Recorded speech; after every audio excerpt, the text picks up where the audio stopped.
morning, all of my true crimers. Welcome back to my channel. All True Crime with Jody. ASMR.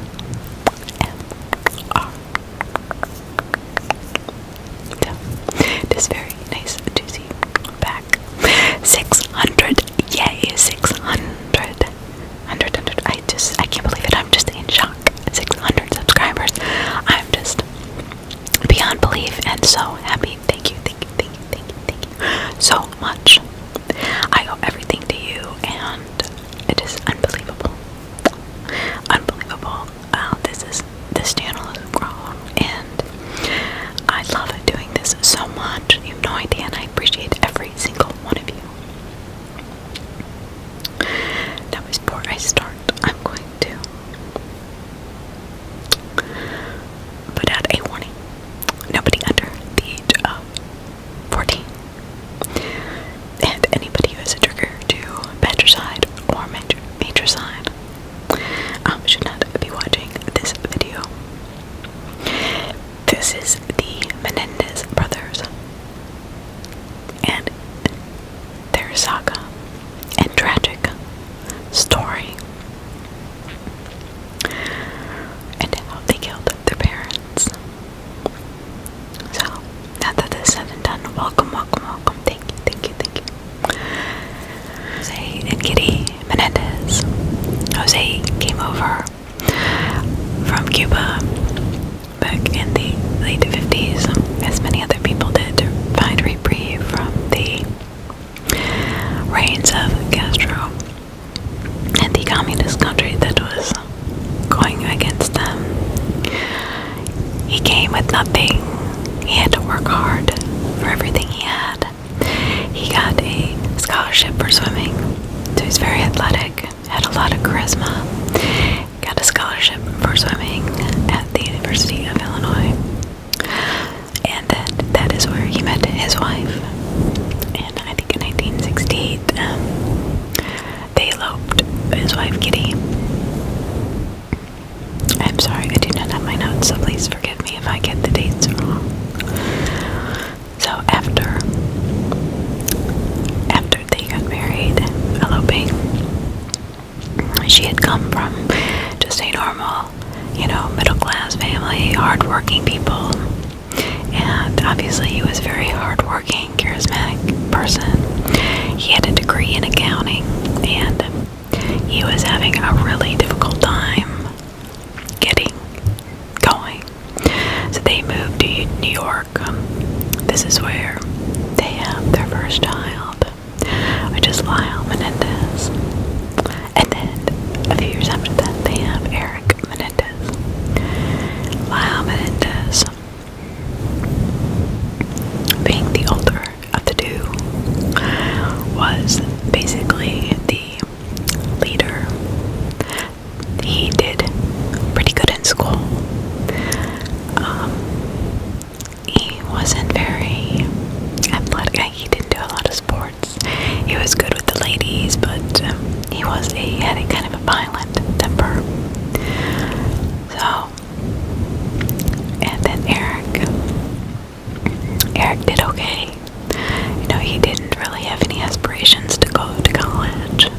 He didn't even really want to go to high school, but he did love to play tennis. And so, but neither one of them wanted to really work at anything too hard. They were, kind of spoiled, selfish brats. And I don't really make judgments on people, but there was no reason for this killing, except that they couldn't wait to get their hands on their father's fortune. So how did his father obtain this fortune? Because at this time he wasn't doing so well as an accountant. Well, in New York City, that is where they moved, and he became known as a really, really good accountant. He worked very, very hard. And 2 years before the killings, they decided to move out to Los Angeles.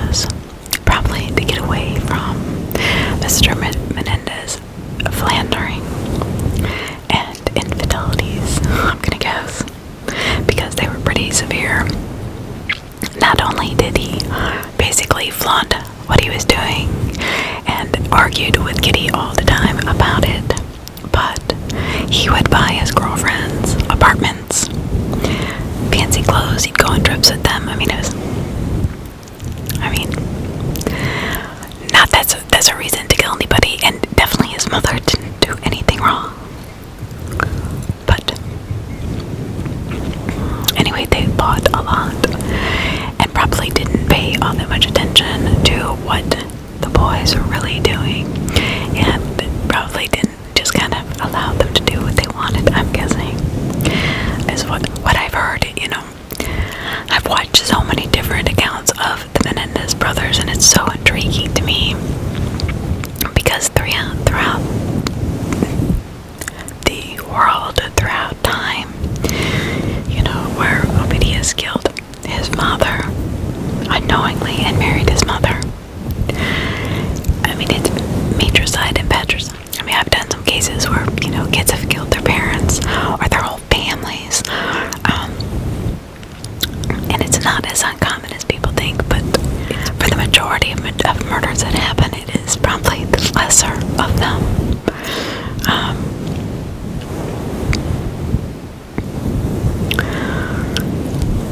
So they move out to California, Southern California, and Calabria, or Calabria, I think Calabria, California. This is where now Mr. Menendez, he starts to excel. He gets hired on by this entertainment company and starts making a ton of money. His son's now getting older, and he's focused. I mean, even though that, Erik was sort of a disappointment, he kind of never really expected that much out of Erik, because from day one he didn't think he was going to be an intellectual genius or anything. But he did expect Lyle to do something with his life because he did pretty good in school, and he actually pulled some strings and got him into Princeton. Well, Princeton has rules and regulations and ethics, and you have to follow them, and they have strict guides as far as what kind of grades you can get.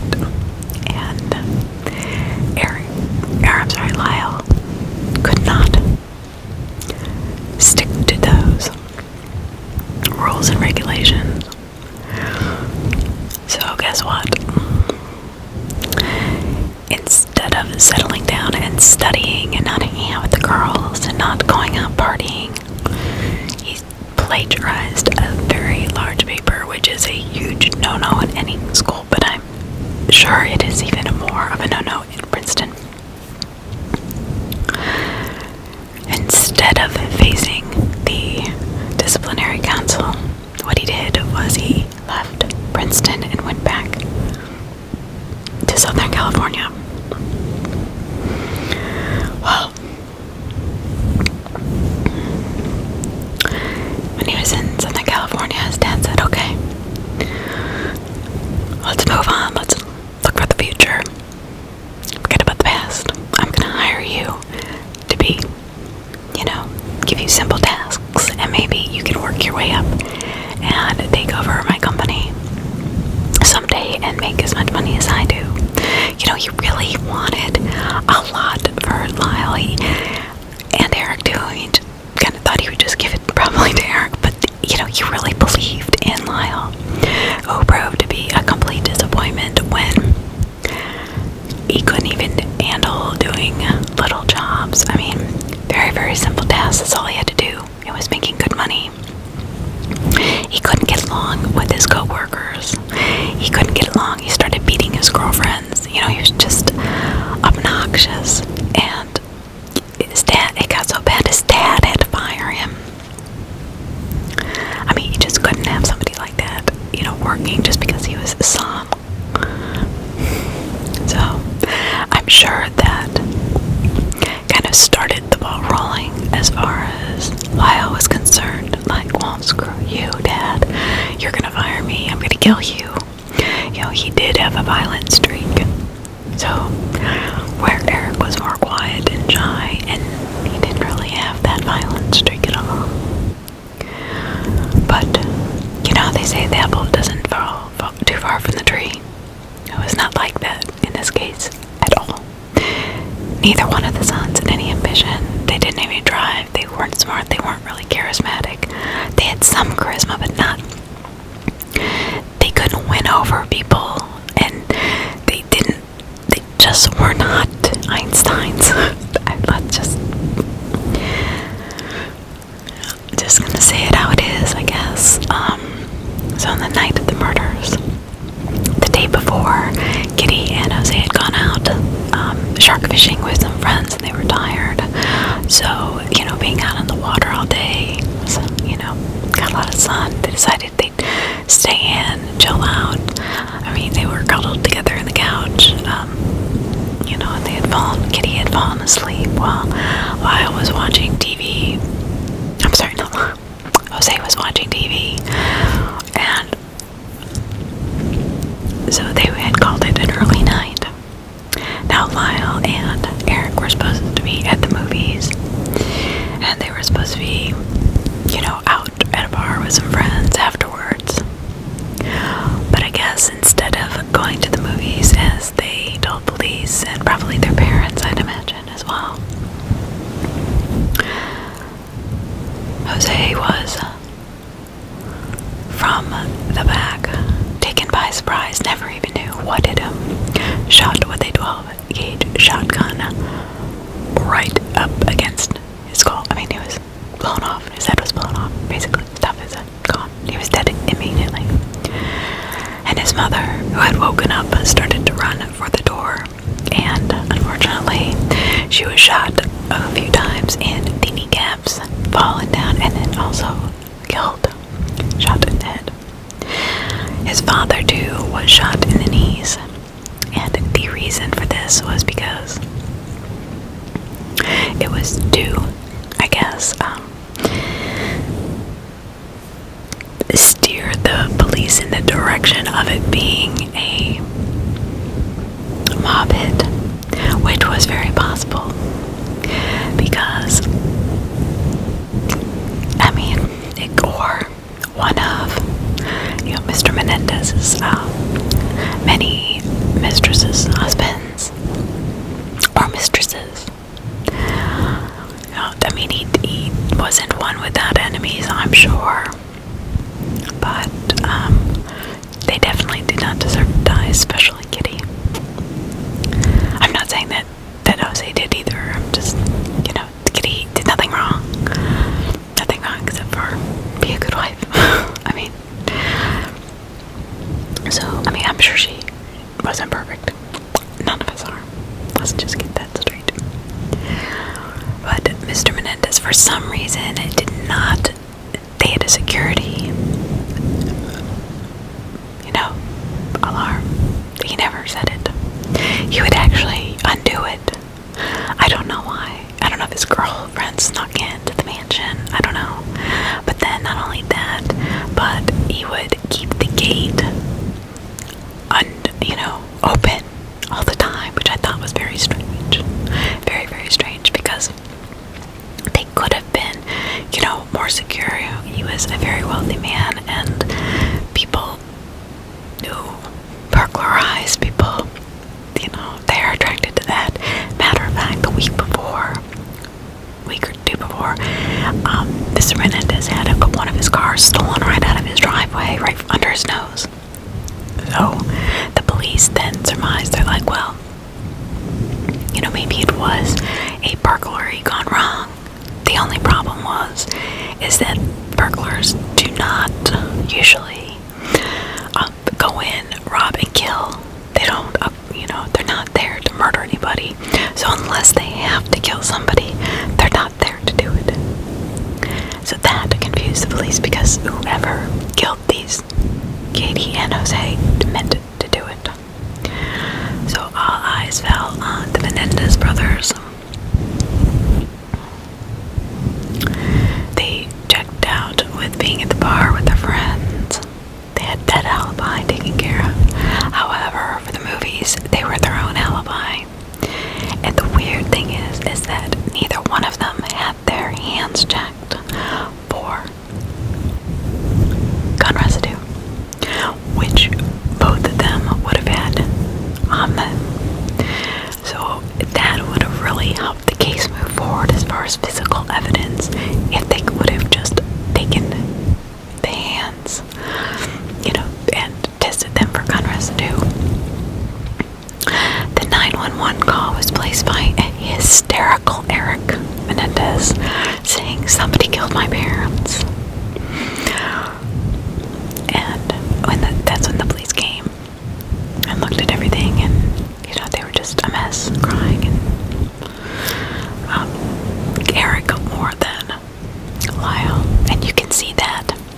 over the years, oh gosh, I can't tell you how many times I've watched this. But it is amazing to me how little empathy Lyle really had for his parents. I don't know why. They tried to bring up in court that he was sexually molested by his dad, which I don't believe. I think that was just a ploy to try to get them, give them some kind of, reason why that would justify them killing them, maybe a lesser sentence. Well, these two party animals and philanthropers, and they just took this money that they got, which isn't a crime. This is not a crime, but it did not make them look innocent. You would think a professional murderer or hitman would definitely have laid low. They would have been smarter if they just laid low, but they didn't. They couldn't help themselves. I mean, literally, Erik hired a professional tennis pro to get him where he wanted to be. He wanted to be a professional tennis player, where they both bought separate penthouses. Marina Del Rey in Los Angeles, which is absurdly expensive. They got this money and they bought fancy new cars. They went to great, really expensive restaurants. They went out to bars. They treated everybody. They went on trips. I mean, just these lavish trips to the Bahamas, to Europe, all over the United States, which, maybe a good thing because they were going to be behind bars the rest of their lives. Not that they thought so, but...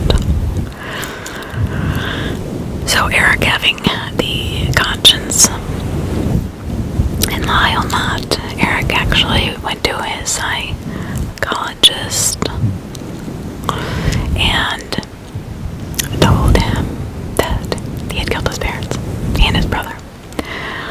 And his psychologist respected the client doctor privilege of secrecy until he found out that Erik had told Lyle, and Lyle was furious. He went and he threatened the psychologist. Well, the problem is, once you break that client doctor privilege of secrecy, no more are you. Is the doctor entitled to keep that privilege? So he calls the police. However, before this, Erik's girlfriend, who was sitting outside the psychologist's room, heard the whole thing and had already called the cops. So much for loyalty there. But I guess she felt it was her duty to call the police and tell them.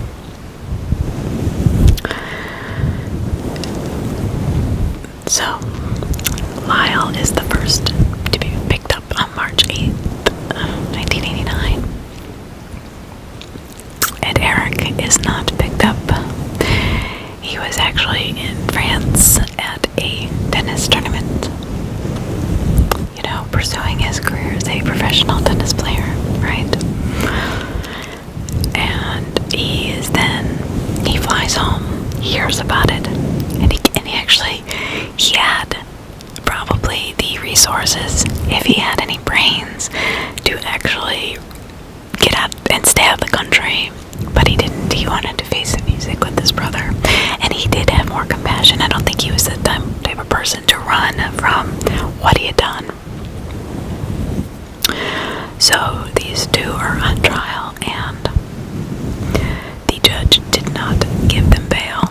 They did put them in protective custody until the trial started.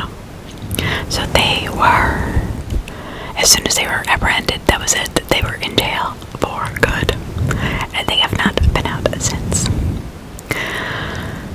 So how did that trial go? Well, we all know how that trial went. Not very good. They tried to pull the sexual abuse, but the jury just didn't buy it. They tried to put the as far as, they had alibis, and they didn't really have a lot of physical evidence, but with the,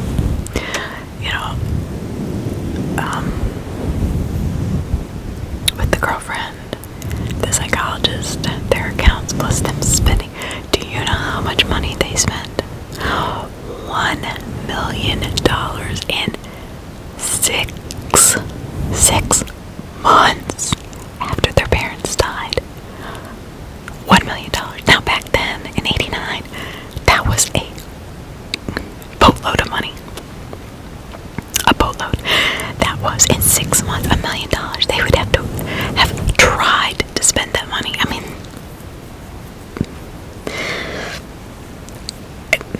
it just boggles my mind. So I really don't know. I never know why kids kill their parents unless they're being sexually abused or they're being beaten. I mean, or they're just, have schizophrenia or whatever. I mean, there's reasons why usually, but this was pure greed. And I think the jury I know the jury saw through that. And their behavior after doing what they did to their parents was just absurd.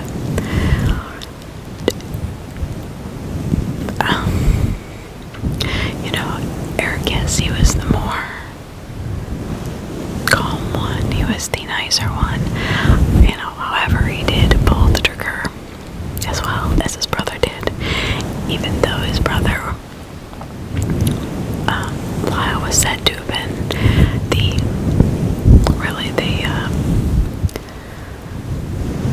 the leader of the gang, I guess. It's a better way to say it. But he was the more outspoken one. And think about that, they had everything going for him.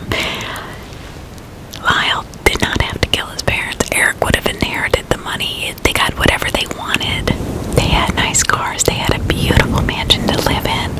They had nice parents. I mean, there was never any cause of them beating them or hurting them, ever. I mean, they basically let them do whatever they wanted. So their father was a philanderer and a cheater, but that shouldn't mean that they killed their mother and their father. I could almost understand if they loved their mother so much that they wanted, if he was so abusive, if the father was so abusive to the mother, then they wanted to protect their mother. I could almost understand that, but the fact that they just killed them both in cold blood is beyond my comprehension, and I think it's beyond a lot of people's comprehension, which is why this case has been a very, almost worn out case, because I think it's really hard to understand how these two children could kill their two parents that gave them everything, and they had everything going for them, and now they're sitting in jail. I think one of them got married, or both of them are married now. I think they're both married, but last I heard. But neither one of them had mental illness. Neither one of them they had zero reason except that they wanted their parents' money quicker than they were going to get it. So what a sad outcome for these two hardworking people. I mean, I don't know.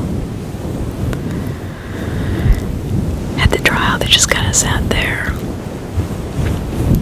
stoic. I mean, Eric did show more remorse than Lyle, but I just remember watching it thinking, either this is a show or I don't know. I just loving my parents so much and wishing my mother was still alive. I just can't imagine somebody killing their parents on purpose. I mean, the two of them. If there was just one was angry at the father. Okay, so kill the father. Okay, so or maybe one was angry at the mother, so just kill the mother. But to kill both of them while they had gone fishing the day before, they were just sitting there relaxing, and out of the blue, here comes their two sons they love so much, and they come and they blow their heads off. Like, what? Putting myself in their position, I think, wow, is possibly the most crazy. That would be a terrible feeling. That these people that you love so much, because you do love your children so much, especially the mother, Katie, was still alive and knew that they were killing her. You know, I think more justice would have been that if they would have killed them both at the same time. You know, Lyle and Erik would have killed, you know, one would have killed his mother, one would have killed the father immediately, so they had no idea what hit him. I think the fact that Katie was running for the door, Kitty, I can't keep saying Katie. Kitty was running for the door was really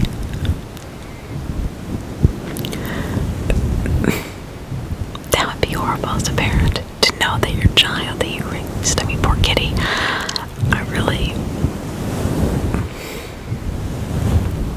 I feel bad for her. That would break my heart more than anything, to know my two sons were killing me. And the fact that they just were spending their money like water, and showed that they had no respect at all for the hard work that their parents had put into building their business, to building their careers, to building their reputation. They had no idea what went into it. They didn't respect it. They didn't,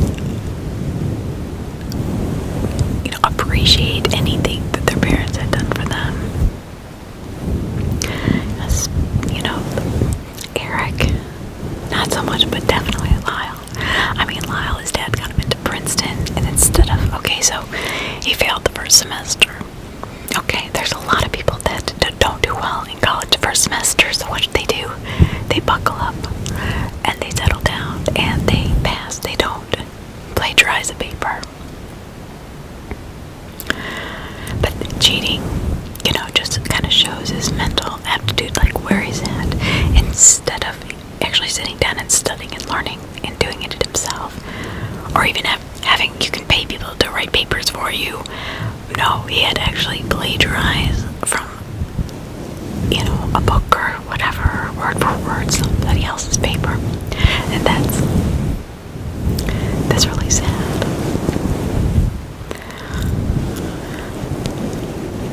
So their life in prison without the possibility of parole. They never did find the two shotguns. They had actually dumped the two shotguns in garbage cans around Los Angeles. And once somebody put something in a garbage can and it goes to the dump, especially in a big city like Los Angeles,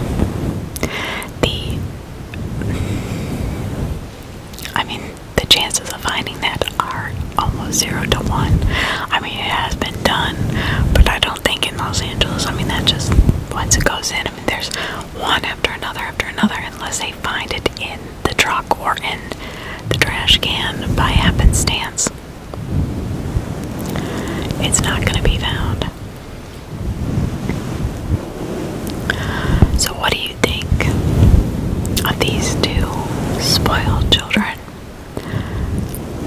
I mean, it just infuriates me that they had everything and they couldn't wait until their parents passed away, when the parents would have given them anything anyway. They did. You know, so, you know, they didn't, you don't hire a, you know, $500 an hour, you know, coach to coach Erik to be a pro tennis player. They probably didn't think he had the ambition, because he never showed any kind of ambition really anywhere in his life. You know, I think all his father wanted for them was just to build something of their own that they could be proud of. I think if they would have just shown a little bit of ambition, a little bit of desire, a little bit of respect and appreciation. I mean, he gets Lyle this job, and he has to fire him. Not because he wants to. He gave him simple tasks, simple tasks. All he had to do was simple procedures. It wasn't anything like mind-blowingly difficult, and he would have made the kind of money his dad made. That's all he wanted for his son. I don't know, what do you think? I think I've watched this so many times. It's hard not to form an opinion because I do feel bad a little bit for Erik, because I think he was kind of,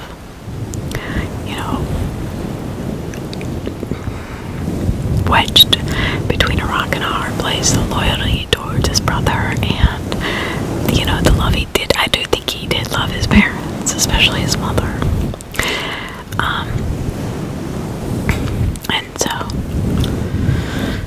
I don't know. I think, yes, they both deserve prison sentences, but I do think Erik should have maybe gotten 50 years or something. I don't know. Or maybe 25 with the possibility of parole, to have a little bit of life left. I don't think that Erik was ever a threat to society. I think he was just a threat to his parents. So, what do you think? I'd be curious to know. But that is the saga and the sad story of Lyle and Erik Menendez. Kids have it all, give everything, and that's what they give back. So, that's too bad. That's a very sad story. Have a great evening, great afternoon, wherever you are. Thank you. Please hit the subscribe button if you do enjoy my content. I appreciate it. I appreciate all of you so much. And if you want me to do a case, please leave it in the comments section, and I will do it for you. Just plugging the negative energy out. And I did do 3 nature sounds videos just for your own relaxation and enjoyment. And by the way, I had no